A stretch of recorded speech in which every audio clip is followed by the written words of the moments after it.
Kelmer was the runt of the litter. Being a male, he was diminutive compared to his sisters. It didn't help that his bloodline was mocked by the rest of the pack for producing small offspring, and his mere existence was seen as an affront to the Eternal Mother. Cubs as small as himself were usually culled, and his mother was ostracized for allowing him to live.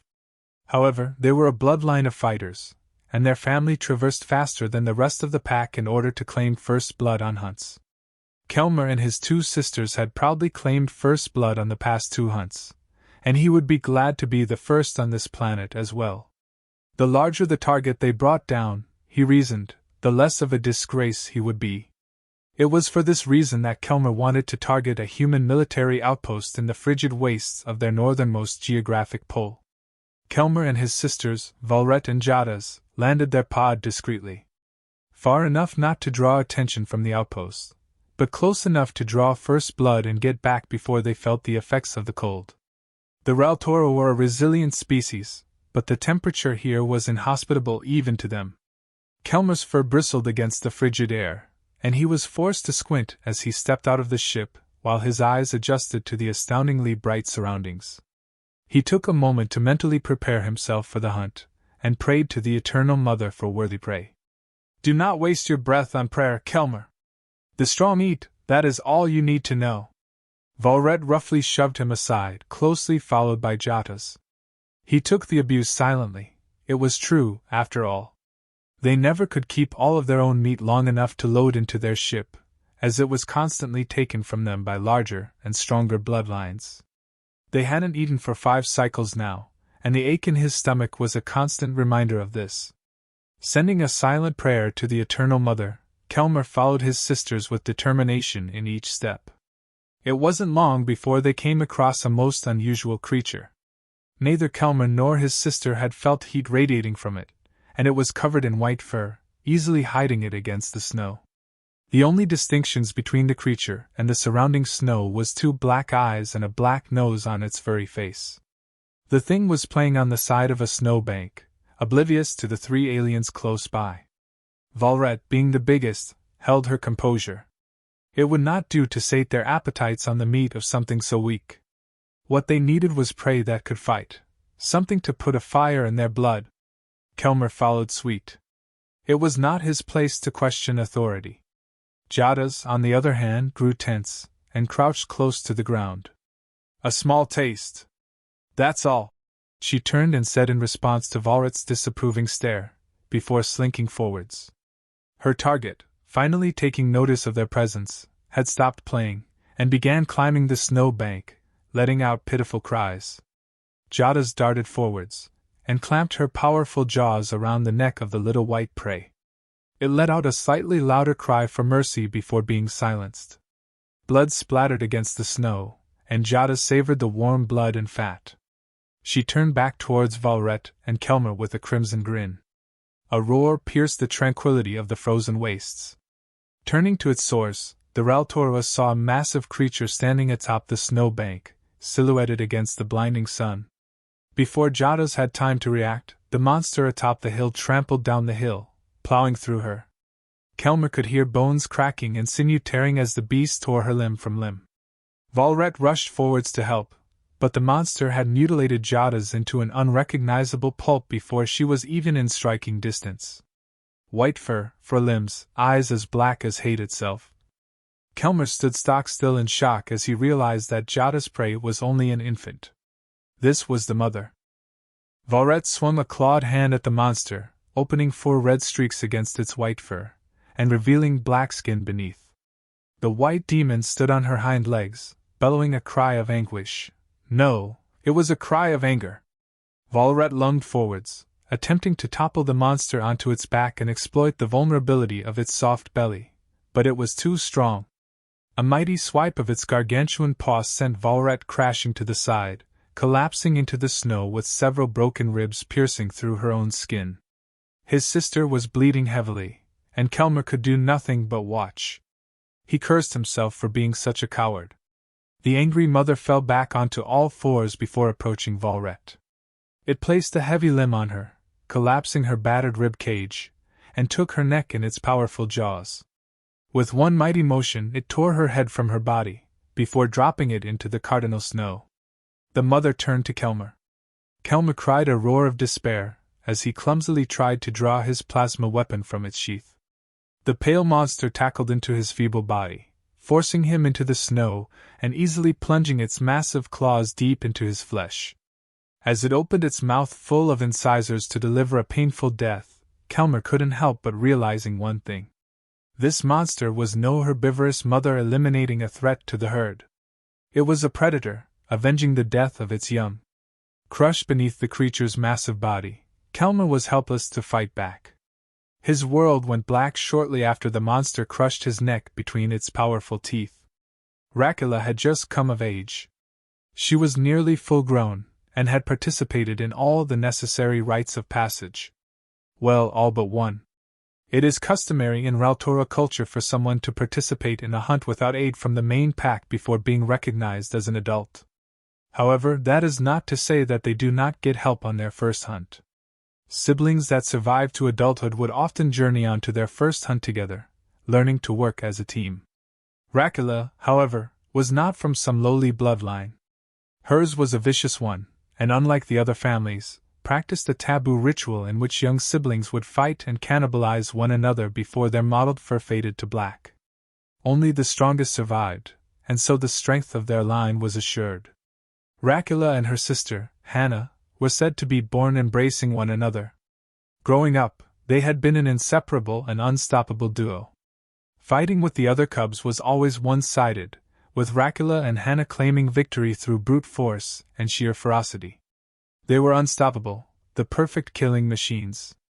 Today was the day that they would hunt by themselves, and they had abandoned their sisters and brothers to search for a quarry of their own. Even in their own family, their bloodthirstiness was uncommon, and a sight to behold. It had become common knowledge to stay out from between the two of them, and whatever it was that they were after. The smell of the sea assaulted Rakula's nostrils.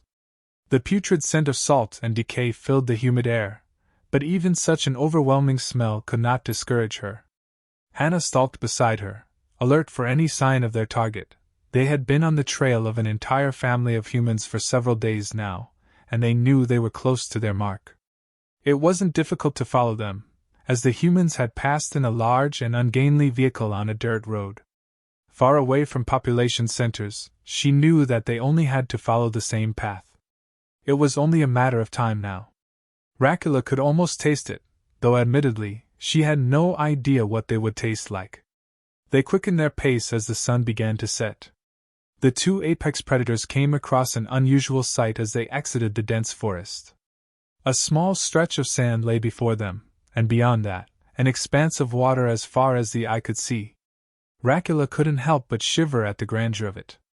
The setting sun seemed to set the entire ocean and sky ablaze with vivid colors, as though the very water itself was on fire. The Raltora weren't unfamiliar with bodies of water, and were actually incredible swimmers, but they had never seen anything like this. Entering the vicinity of the planet, they had seen the vast expanses of water, but the view from a tiny window on a spacecraft hurtling towards the blue ball in the void was nothing compared to this. The sisters paused their hunt for mere moments before resuming their search. Unnoticed before, small buildings dotted the beach at regular intervals. Not far was the only building emitting light through the windows, and not far from that, the vehicle had been parked, and what looked like a small watercraft nearby. The building itself was nothing more than a small dwelling. Large windows provided a view of the ocean, and the pearly white walls and the tiled roof provided comfort against the elements, despite the calm waters. However, they would not protect the inhabitants from the two perfect killers. Hannah and Rakula shared a feral grin before slinking forwards. Approaching the building, Rakula couldn't help but hearing snippets of human conversation from within. "Dad, you really shouldn't," a female voice pleaded. "You remember what the doctor said? The treatment is pointless if you're just going to continue old habits," a raspy voice responded. "Susan, dear, I am 69 years old. I drove all this way with 3 screaming children and your good-for-nothing husband the entire way here. I think I'm entitled to enjoy one cigarette," followed by an exasperated sigh, a coughing fit, and a slamming door. Of course, Racula couldn't understand a word of it. The Raltora had no use for learning other languages. The screaming was all the same. Looking for an entrance, the sisters split up to circle the building in opposite directions. A sudden shout broke the silence, and Racula caught sight of her sister wrestling a decrepit old human to the ground. She casually crushed its neck under a clawed hand before disemboweling the elderly human with her mouth. It squirmed for seconds more before dying in a growing puddle of its own blood. Shouts and cries were emitted from the hut, and more lights began emanating from within. Hannah spat. "The blood is foul. This one tastes like sickness and poison." The two killers were suddenly illuminated, and Racula looked upwards to the silhouette of a shocked family standing in a doorway of light. Hannah rose from her foul appetizer to survey the main course. Standing between the humans and their vehicle, Racula and Hannah slowly approached the family. A lone figure stepped out of the doorway and into the rectangle of light cast from within, pushing the others behind itself before raising its arms and clenching its hands into fists. It assumed a staggered stance. Sparing a glance backwards towards the small watercraft, and presumably its family, it calmly spoke to the others. "Susan, get the kids in the boat." "Damn it, Bill, don't be the hero." "You've seen the news, those are the Legion," a voice replied, desperation transcending language barriers, and reaching Racula's ears. "Susan, please. Just for once, let me help," the lone figure responded, tears streaming from his eyes. A trio of sobbing young humans were quickly led away by the female. Hannah leapt at the lone man as Racula calmly moved towards the four fleeing humans. A dull thud shattered Racula's sense of accomplishment, as she saw the lone figure move aside and smash its fist into the jaw of Hannah. Her sister fell into a heap, quickly stood back up only to be met with another strike to the face. She collapsed and didn't rise up again. Racula could smell Raltora blood as it poured freely from her sister's mouth, and paused her pursuit to face this new challenge. The sun had set completely, and figure stood alone in the rectangle of light, turning to face her. There was something almost predatory about the way he looked at her. She moved forward slowly, confident in her superior ability to make short work of this obstacle. Racula broke into a sprint at the last moment, rearing up to her full height before delivering a lethal slash with her clawed hand. He was too fast. Stepping within the arc, he struck her in the ribs several times. She felt something crack. Another slash upwards caught him by surprise, and he fell onto his back in pain and shock, barely preserving his own life. The human quickly sprang back to his feet. His garment was torn to shreds, and crimson blood began pouring down his chest, soaking the tattered remnants of his shirt. Not seeming to care, the human began moving towards her, out of the rectangle of light and into the darkness of night. Racula happily slunk into the shadows, silently mocking the human's decision to enter the dark. The Raltora were living nightmares, and the shadows were their element. She glanced at her sister's form as it began to stir. The human took advantage of her momentary distraction, and broke into a run, driving a fist right to Racula's eye, before driving the both of them into the sand. In a daze, she couldn't resist as the human positioned itself to sit on her torso, delivering a flurry of punches straight to her head and neck area. She tried to raise her arms to defend herself, but the human had them pinned to her sides with its legs. Just as she was beginning to succumb to her injuries, her sister rose up behind the human. She pounced, enveloping its neck in her powerful jaws. A painful crunch marked her death-dealing bite to their troublesome prey as it went limp in her mouth. The sisters turned towards the final four, who had taken the opportunity to set their craft in the water. The adult was using a plastic tool to paddle them forwards at a slow pace. Hurt, but not perturbed, the two waded into the water. The water was cold. Racula allowed herself to be enveloped by it, paying no heed to her swelling eye. Hannah grimaced as the salty water washed away her blood. The Raltora homeworld had lakes and rivers, and their people were adept swimmers, using the rivers to travel from one lake to another. Their webbed feet propelled them through the water, but did not prove a hindrance when hunting on land. Racula couldn't help but feel amused. These humans had thought the water was their salvation, when in reality it would be the death of them. The sisters redoubled their efforts, quickly gaining on the fleeing family. Dracula burst from the water and scrambled into the boat, nearly capsizing the small craft. Hannah clung to the side, apprehensive about tipping it over and possibly having their prey sink to the bottom. The Reltoro were adept swimmers, but shallow waters had never required much in the way of holding their breath. Nearly blind in the darkness, and confined to their boat, the humans were made short work of. Piercing screams were silenced, quickly swallowed up by the night. The sound of water lapped the sides of the boat. The wooden craft now held the dead bodies of 4 humans, as well as 2 very satisfied Reltoro. Dracula lounged at the wide end of the boat, casually chewing on a human foot. Possibly the tastiest part of this new prey, though she lamented that there were too many bones. Hannah lay at the other end, both feet in the water to gently paddle them and their haul of meat to the shore.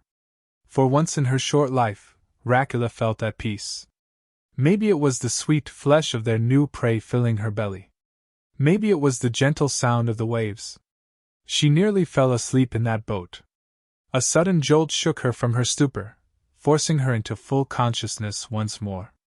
Turning to Hannah for at their sudden intrusion, Dracula caught only a glimpse of her sister, clinging for dear life against the side of the boat. Hannah's face was contorted in pain, fear burning in her gaze. Before she could so much as let out a cry for help, another bump rattled the craft, and she was pulled under the dark waves. The boat rocked violently, knocking a decapitated human into the black water. A small triangle appeared against the waves before the body was violently pulled underneath as well. Rushing to the side of the boat, Dracula searched for any sign of her sister. She let out a whimper. Something strange and unfamiliar gripped at her senses. A concept that the Reltoro did not usually encounter. Pure terror held her heart in a vice. The watercraft gave another shudder as another fin rose from the darkness below. Her eyesight could not pierce the veil of darkness of the water, and she shuddered to imagine what foul monster was attached to that fin. All that she could see was a long, distorted shape, with no discernible limbs. With no way to move the craft at a faster pace, Dracula resigned herself to try to swim to shore. The Reltoro were adept swimmers, after all. Praying to the Eternal Mother, she dove into the water, willing to leave the meat in favor for her life. However, whichever gods that were listening to her prayer did not pay heed.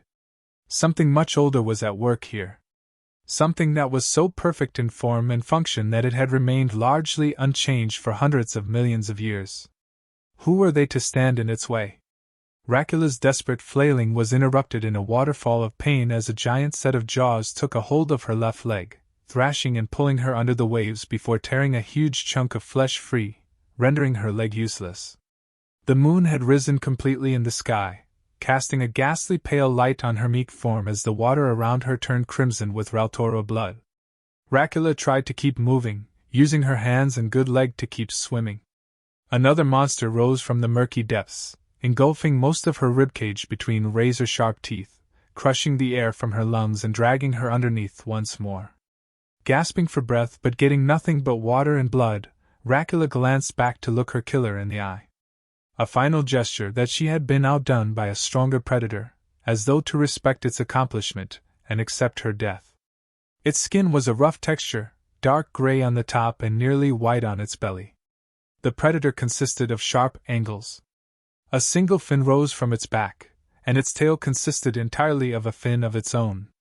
2 triangular fins jutted from its sides.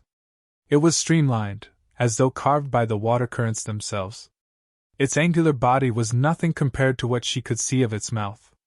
Its immense jaws were lined with hundreds of teeth, each one a jagged triangle of pearly white, most of which were embedded deep within the soft tissue and bones of her dying body. However, what struck her as the most shocking were its eyes. It did not have the predatory glint of another intelligent hunter. It wasn't like looking at another Reltoro. They were more like the glazed gaze of a simple herbivore going through the motions of eating vegetation. Its eyes were dead eyes. Whatever this thing was, it had perfected killing down to all but sheer instinct, something that it could accomplish effortlessly. She wasn't being killed as a predator, and she wasn't even being treated like prey. Inflicting her death came as casually to this living nightmare as grazing would to a herbivore. Racula despaired as her vision finally began to go dark, and her pain faded away. Her oxygen-deprived brain dreamt of the deep watery hell of this planet, and her final thoughts were not but nightmare-infested oceans. Brog fled through the dense undergrowth. Moist soil and bits of vegetation were kicked into the air as he darted through the dark, dodging between trees. His muscles ached, and his chest ached as his cardiovascular system threatened to fail him. He was dizzy from the exhaustion and lack of water, and his own vomit stained the fur on his chest and lining his mouth. He felt like he would vomit again. The Raltoro were not used to being hunted. His pack had arrived many days ago. How many, he could not say. He was one of the first packs to land on their new hunting grounds, but his team had a special mission. When the Raltoro had received word of this place from the Fanzus, they could hardly believe their ears. The Fanzus offered coordinates in exchange for peace between the two species. The cowards were surely lying through their beaks, trying to save their own skins. Who would believe a tall tale of a solar system overpopulated with a plump and defenseless species? It was inconceivable. However, the Fanzus were persuasive. They provided proof of the massive crowds and immense population centers. Hundreds of billions of units of meat. Humans they called themselves. Such a numerous population was completely unheard of, though the Fanzus wove stories of flesh so succulent that it practically sloughed off their bones. They hadn't even achieved light speed, and the alien diplomat claimed that their weapons were sorely outdated. With a prey like that, the Legion would never go hungry again. There were even rumors among the ranks that the Elders would claim the place as the new home of the Legion. No more traveling, no more rotting flesh, and no more cryosleep between planets was what the deal offered them. It was an easy decision to make. Brog was one of the elite few tasked with setting up a base of operations for the Legion. His team was to locate a secluded place, far away from human population centers, close to their old habitat, and covertly secure the area until more Raltoro arrived to begin construction. After all, the Raltoro didn't fancy themselves as much of a space-faring race. They longed for the canopy of trees, fresh water rivers, and the warmth of sun warming them between hunts. After much searching, his team had located one such place. A large expanse of jungle shined like an emerald at them in space, and a murky river snaked its way through, more than enough for the Legion's simple purposes. A few cycles of monitoring to assure its seclusion for their covert mission showed that the humans in the surrounding cities and villages seemed to avoid the jungle, even going so far as to employ other humans to prevent possible intrusions. Perhaps it was a holy ground. Maybe they had an agreement with their predators, and maintained the area in exchange for their safety. Brog did not care even if there were predators down there. He knew that he was more than a match for anything this planet could offer. Brog was a centurion, one of only 100 elite Raltoro. Very few males were admitted, and his title was the pride of his bloodline. Mostly females were admitted, due to their inherent strength and size, but the males who could call themselves centurions enjoyed alpha status and the attentions and affections of any lesser females they desired. The trials to even qualify to join were deadly. They had to prove their prowess on the battlefield, and were often seen leading military packs to battle, rather than joining the rest of the Raltoro in simply killing and collecting civilian aliens. They tasked candidates with fighting foe after foe for hours on end, completing obstacle courses that stretched kilometers within the allotted time, and even had him starved and interrogated to prove his will overpowered his hunger. The tasks provided no guarantee of entry, however. All they did was give him a chance to face a full centurion in tooth and claw combat to the death. This, in itself, was a sort of test. He would choose the weakest centurion and join easily, forever viewed and targeted as a weakling himself. Or he would choose among the strongest of the pack and risk dying a painful death to assert himself as potential alpha material. He walked out of the arena as a centurion, leaving behind 4 corpses and establishing himself as an alpha among alphas. Unsurprisingly, no one was foolish enough to challenge his title. When Brog was given this assignment, he thought it was a bad idea. He considered every hunt a test of his mettle, and believed that these soft bipeds would in turn make the Raltoro soft. However, he could see the wisdom in the Elder's words. They were old and frail, but their wisdom and stratagem was all that had kept the Rautora alive and well as generation replaced generation on their journey through the cosmos. This would be the new homeworld of the Rautora. Despite their wisdom, Brog was right, to a certain degree. The decision to establish a base was a bad one, he was quick to realize. What was supposed to be a covert mission had quickly gone sour. 100 Rautora entered that jungle, each and every single one a fully realized centurion, veterans of countless hunts and battle-tested in the fires of war. Brog was now the last. Over the past seasons, he had witnessed his comrades picked off one by one, slowly decimating the pack. Despite the obvious killing, however, none of the Rautora had seen the murderer and lived to tell about it. Brog collapsed to the ground for a moment, shuddering as his body tried to vomit again, but his empty stomach offered nothing but the taste of bile. The moonlight filtered through the leaves and bathed him in a pale white light. He stood up and kept running. Their first night in the jungle was like magic. All of them felt it. This was their home. They could feel it in their bones, a sort of primal beckoning. None of the Rautora in his company, including himself, had ever seen their homeworld. They were born on those ships or on occupied planets, and knew nothing of home except what they could glean off of the adults' conversation. Being that their entire diet consisted of conquered races, they could not spare the fuel nor the time to visit their cradle world either. A sense of nostalgia for a place they had never seen overtook the battle-scarred centurions, and they slept beneath unfamiliar constellations that night. The next morning, they went about their task. They were to locate key resources, and clear areas for the incoming construction crews. Others were tasked with patrolling the surrounding jungle in search of a temporary food source to sustain them until they were granted permission to begin raiding the nearby human settlements. The patrols were also tasked with notifying the pack of nearby human activity. This was a covert mission, after all. However, not all of the patrolling centurions returned, and those that did reported other predators inhabiting the jungle. They spoke of swarms of fish, stripping all of the flesh from the bones of any Rautora that tried to swim in the water. Those who deigned to walk along the shore risked being attacked and pulled beneath the water by massive serpents, and one even claimed to have witnessed a log come to life and drag a centurion beneath. One of the bigger females came back dragging a water serpent that had tried to wrap itself around her. A bruised body and several broken ribs were the price she paid to slay it. Brog was ecstatic at the time. He was right about the humans leaving this area alone for the predators of their world. What further delighted him was that he had gotten the challenge that he wanted. It had rained heavily that day, and the night that followed was damp and uncomfortable. They slept outside once again, but regretted it in the morning. Come sun-up, the majority of them were covered in itchy and inflamed insect bites. Could it be? They wondered. Even the insects here had a taste for blood? They jested at the thought, and one of the devout followers of the Eternal Mother claimed it was a sign that they were to claim this planet as queens and kings of the food chain. They were cheering at the idea that the Eternal Mother had set this planet aside especially for them. Their revels were cut short when they realized that another Rautora was missing from their company. Dritel, the most formidable of the centurions, after Brog, had gone missing in the middle of the night. Brog dismissed her disappearance to her hot-headedness. She must have woken up in the middle of the night due to the bugs, and gone off to fight them, he jabbed.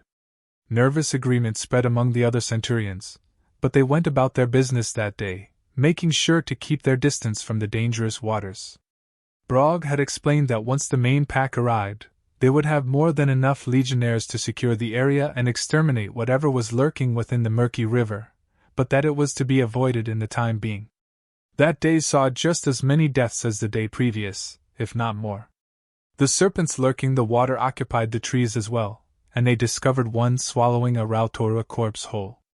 They killed it, but retrieved nothing but the broken body of their fallen pack mate. One Rautora had ran back to camp, shaken up and sputtering a story about a spotted creature making short work of another centurion, before climbing a tree with the Rautora still dangling from its mouth. As the sun began to set, the disheartened centurions ate a meager meal of the water serpent that had been retrieved the day prior. Food was not as plentiful here as they thought. Drittel did not return that evening. They set up sentry shifts that night, and none of them slept easily. Brog swore he would see the death of every other predator on this planet, even if it meant he had to kill each one himself. The following morning quickly disillusioned him. The Raltora who were to take first watch were no longer among their pack. Several Centurions had gone missing as well. They were convinced that something was stalking them, killing and devouring the missing pack mates in the night. Brog quickly quieted their assumptions, loudly proclaiming that no Raltora would die without a fight and making note that there were no signs of a struggle. They probably ran off to fornicate, try and start a pack of their own. He spoke loudly for all to hear. And if I catch any of these traitors, I will personally purge their bloodline from the pack. It was then that one Raltora exited the ship in a panic, drawing all attention to herself. The ship's been sabotaged, she exclaimed, quickly denouncing Brog's theory. Brog shoved his way past the other Centurions and onto their ship. Panels had been pried from the walls and floor, revealing a tangled mess of cords. Anger welling up within him as he moved further into the ship, revealing more damage to the ship. Nearing the fuel tanks, he nearly slipped and fell, but caught himself by digging a clawed hand into a loose wall panel. Whatever had sabotaged this place had cut the specialized tubes feeding into the engine. The slick blue fuel that served as the lifeblood for their only transport was spilling all over the floor, seeping past the missing panel and saturating the dead components within. The other Centurions were quickly becoming agitated. Until then, the only predators they had encountered were the simple-minded reptiles. Could it be? One wondered aloud. Could the humans have intelligent predators? Another wailed in despair. They're going to kill us! They've trapped us here with them! His cowardly cries were silenced quickly as a fellow Centurion struck him across the face with a clawed hand. Coward! We will find whatever did this, and we will show them that the humans have a new predator, she growled over his whimpers. Brog bared his teeth in a menacing grin. All they've done is give us no choice but to wipe them out, he announced to the other Centurions. For all his bravado, Brog was helpless to stop the killings. They began sleeping in the dead hull of their ship, and every morning woke up with missing sentries. No signs of struggle, not even the mess usually associated with a kill. They halted their duties and went on the prowl every day, looking for a cave or lair where they might finally face the other predators. They thoroughly surveyed the entire area, but could not even find a trace of their fallen comrades. Not wanting to go too far from their ship for fear of being caught out after dark, they were limited to the vicinity of their steel refuge. More like a steel coffin, Brog mused silently to himself. They had tried and failed to contact the Raltora in orbit to their plight. With no power, they were absolutely secluded from the main pack. Their confidence quickly diminished as their numbers slowly dwindled, every few nights waking up to realize that a few more among them had been taken. Even Brog began finding it difficult to sleep at night. He would never admit it to the others, but it was as though a seed of fear had been planted in his chest, and tendrils of terror threatened to burst from between his ribs at any second. Brog went to sleep the previous night nestled with 3 other Raltora. It had been raining for 4 cycles now, and they were beginning to feel the chill in the air. He woke up in the middle of the night when he felt the shifting of a warm body beside him. It slid away, and he could hear brushing of fur being dragged across steel. Suspecting the worst, he opened one eye slightly to see the lifeless form of a Centurion sliding through the dark passage of their ship, a shadowy figure struggling to pull the mass. Eager to ambush the predator that had been causing them so much pain and fear, he quickly turned to the other 2 Raltora to have them help him end their enemy. However, he could immediately tell something was wrong. Their bodies were warm, but he couldn't see the gentle rise and fall of their form. Growing more and more agitated, he tried to shake them awake violently. He ended up flipping one over onto her back. Her head lolled to the side, and her limp tongue dangled from between her jaws. A corpse. Brog could feel the fear threatening to take over. He stood up quickly, then turned to the exit and fled before whatever was hunting them realized it had left one alive. Brog had been running ever since, trying to put as much distance between himself and that great metal tomb as possible. He would periodically stop to try and drink or find something to eat. Anything to eat, even something dead and rotting. It had been several nights since he had last had a meal. However, every time he paused, it was not long before the scent of the dead Rautora caught up with him, and he knew the predator was near. He elected to leave the jungle, no matter what. He knew it was surrounded by human settlements. If he could just make it to one, they would capture him and keep him safe from the predator. Then the main force would come and rescue him. Yes, this was a good plan, he thought to himself. Truth was, it was nothing but the fevered musings of a half-starved centurion with next to nothing to hope for. Deep down, he knew this was true. By midday, he found it too difficult to run. The jungle was like a labyrinth, and he zigzagged between the trees with nothing to direct him but the scent of the dead centurions. He was so thirsty. It had stopped raining as the sun came up, and he did not know how to make it back to the river. His parched throat was a constant reminder that he had been wrong. This place was no home of his. It was a living, breathing hell, where even the insects feasted on Rautora blood. He moved slowly, trying to conserve his energy. He swaggered through the forest, dizzy from the hunger and lack of sleep. However, as evening began to arrive, the ever-encroaching stench of the deceased Rautora seeped through the jungle, becoming stronger, seeming to saturate the very air with the feeling of his own mortality. He began running again. Brog stumbled again, his legs giving out. He let out a whimper, and prayed to the Eternal Mother for mercy. All was hopeless, he would never find the human settlements, let alone any Legion aid.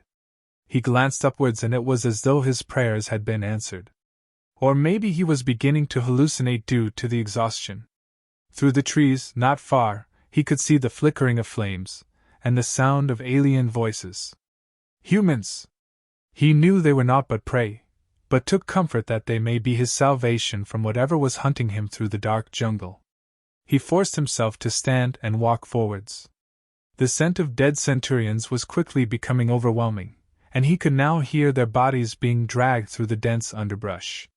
He knew he would have to present himself as non-threatening if the humans were to help him. He willed his hackles to lower, and he wiped the vomit and spittle from his fur as best he could. The weary Rautora stumbled and tripped through the dark jungle and into the light of a fire, much to the surprise of the humans sitting around it. They were hardly clothed, if at all, and the only structure there was a tent. Women and children mostly, they had been chattering in some foreign tongue, eating strips of something that they were roasting on the open flames. Brog quickly forgot his meekness as he saw what lay before him.